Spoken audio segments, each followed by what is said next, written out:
prophylactic oxytocin for the third stage of labor to prevent postpartum hemorrhage. Group D6.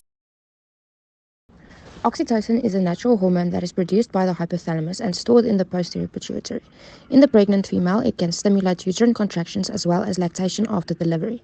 Synthetic oxytocin can be used prophylactically to reduce blood loss, including postpartum hemorrhage, as well as reducing the need for other uterotonic medications.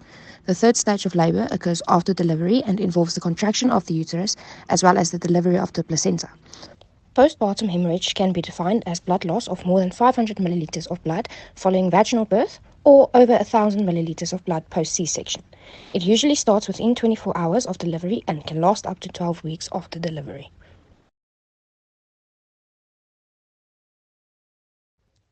The search strategy utilized the Cochrane Library.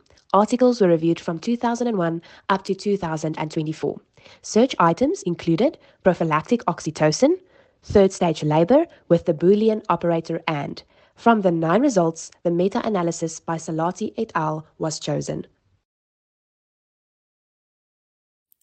This forest plot focuses on women in the third stage of labor. The intervention, the use of prophylactic oxytocin versus no uterotonics or placebo. The outcome, blood loss of 500 milliliters or more after delivery. Research question. In the third stage of labor, does the administration of prophylactic oxytocin prevent blood loss of 500 milliliters or more after delivery? The left-hand side of the forest plot favors oxytocin, whereas the right-hand side favors the control, that is, no uterotonics or placebo.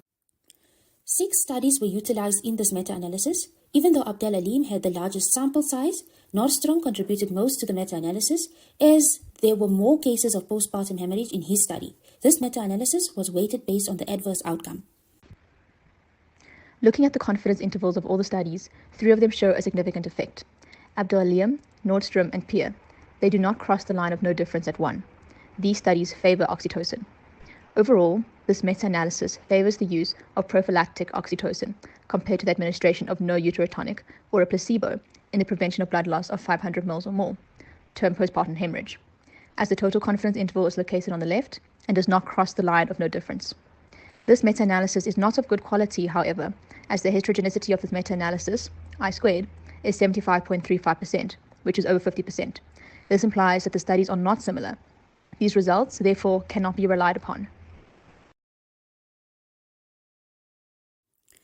In this meta-analysis, the overall risk ratio is 0.51. The confidence interval of 95% falls between 0.37 and 0.72. Thus, it can be said that there is a 49% reduction in risk of postpartum hemorrhage with the administration of prophylactic oxytocin. The following results were obtained from the study. Those who administered prophylactic oxytocin have 0.51 times the risk of postpartum hemorrhage compared to those not administered a uterotonic or placebo. Oxytocin may make little or no difference to risk of diastolic blood pressure over 100 mm mercury. There is unclear evidence whether prophylactic oxytocin reduces the risk of blood loss compared to ergoid alkaloid, but oxytocin is associated with fewer side effects than ergoid alkaloid. Oxytocin may increase the third stage of labor to greater than 30 minutes, but there may be little or no difference due to the wide confidence interval. These results may have risk of bias, as the quality of evidence used ranged from low to moderate, but was assessed as low to very low quality.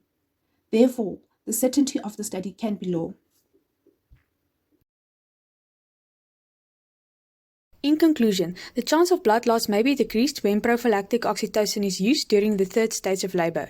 It could also reduce the necessity for additional uterotonics. It would seem that oxytocin has less side effects than ergoid alkaloids. The high heterogeneity indicates that the accuracy of this conclusion is low. To ensure higher quality, the use of double-blinded randomized controlled trials where outcomes include more than the loss of blood and side effects are explored is necessary.